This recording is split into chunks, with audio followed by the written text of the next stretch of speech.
A bullet without a match, a case without certainty. In the killing of Charlie Kirk, forensics falls short, inconclusive, say investigators, while DNA points elsewhere. As narratives collide in court, one question takes aim. Can justice stand when the evidence itself refuses to speak clearly?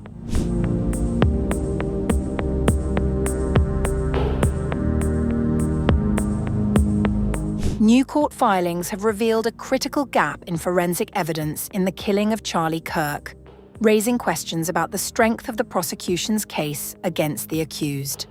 According to filings reviewed, an analysis by the Bureau of Alcohol, Tobacco, Firearms and Explosives was unable to conclusively link a bullet fragment recovered during Kirk's autopsy to the rifle found near the scene. The defense team for Tyler Robinson cited portions of the ATF report indicating that the ballistic findings were inconclusive, a development that could complicate efforts to directly tie the weapon to the fatal shot. They have requested a delay in the preliminary hearing scheduled for May, arguing that more time is needed to assess the bullet analysis alongside a substantial volume of additional evidence. The forensic challenge lies in the condition of the recovered fragment. Ballistics experts rely on microscopic markings left by a firearms barrel to establish a match, but degraded or partial fragments can limit the reliability of such comparisons. Despite the inconclusive ballistic link, prosecutors maintain that other evidence supports their case. They have stated that DNA consistent with Robinson's profile was found on the rifle's trigger, a spent casing, and additional ammunition recovered at the scene.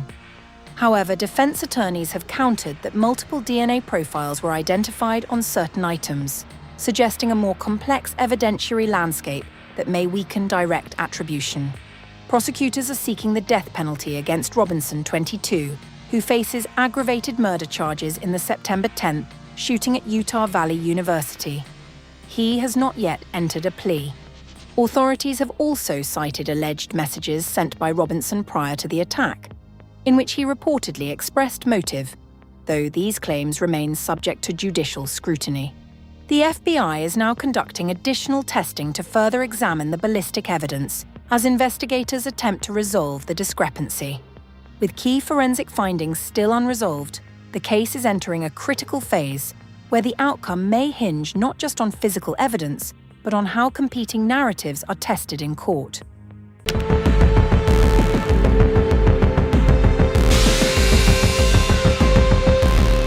Conservative American activist and commentator Candace Owens on November 23rd claimed that French President Emmanuel Macron and his spouse Brigitte Macron conspired to have her assassinated.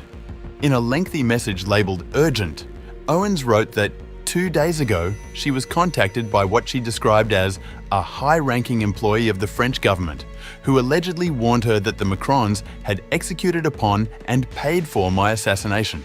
In the same post, she also tied the alleged plot directly to the killing of Charlie Kirk, who was shot dead at Utah Valley University in September. The suspect, 22-year-old Tyler James Robinson, has been charged with aggravated murder and related offences and is being held without bail, with prosecutors indicating that they may pursue the death penalty. This person claims that Charlie Kirk's assassin trained with the French Legion 13th Brigade with multi-state involvement. She further wrote, "This is deadly serious. The head of state of France apparently wants us both dead and has authorized professional units to carry this out." Additionally, she warned that French journalist Xavier Poussard, who has worked on material concerning Brigitte Macron that Owens has promoted, was also in danger. Her claims were later supported by the founder and chief executive of Telegram, Pavel Durov, who has said that allegations linking the French government to the assassination of US conservative activist Charlie Kirk are entirely possible.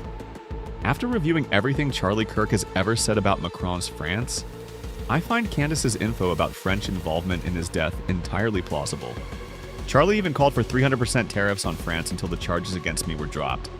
Durov, who was detained at a Paris airport last year in connection with crimes attributed to Telegram users, has long criticised the French authorities. The tech billionaire, who holds French citizenship, has accused France of pursuing a crusade against free speech, describing his arrest for the actions of platform users as legally and logically absurd. Durov has previously claimed that, during his detention, the head of the French Secret Service asked him to censor conservative voices in Romania ahead of a controversial presidential election that was later annulled by the country's constitutional court. Last month, he accused French authorities of promoting state surveillance under the guise of law enforcement. Telegram, which operates from Dubai, saw its founder barred from leaving France during the investigation, though the travel ban was fully lifted earlier this month. The allegations by Owens have intensified online debate as she continues to claim links between the French state, the killing of Charlie Kirk, and what she describes as an international effort to silence conservative voices. 中国跟俄罗斯、乌克兰、欧洲以及美国。我还要注意到了有关报道，不了解真实的情况。中方一贯反对各类暴力袭击行为。各种借口和谎言。必须指出的是，所谓神韵演出根本不是什么正常的文化活动，而是法轮功组织传播邪教信息、聚敛钱财、利益公堂。近年来，所谓神韵艺术团对其员工系统性虐待、非法用工、精神控制的恶行屡遭曝光，希望各界保持警惕。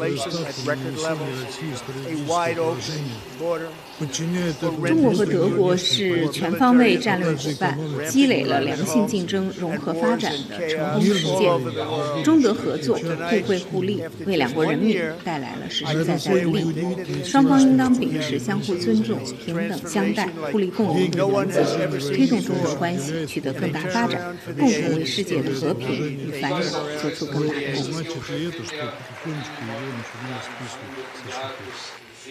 我们注意到有关报道，对此表示严重关切。由于侵略历史，日本的军事安全动向一直备受亚洲邻国和国际社会的关注。近年来，日本大幅调整安保政策，日方官员还公开鼓噪拥核，谋求修改如核三原则，取消武器出口限制，再次暴露了日本右翼势力突破战后国际秩序和国内法律约束，谋求再军事化的野心。国际社会对此应当高度警惕，携手捍卫二战胜利成果和战后国际秩序，坚决抵制日本新型军国主义妄动。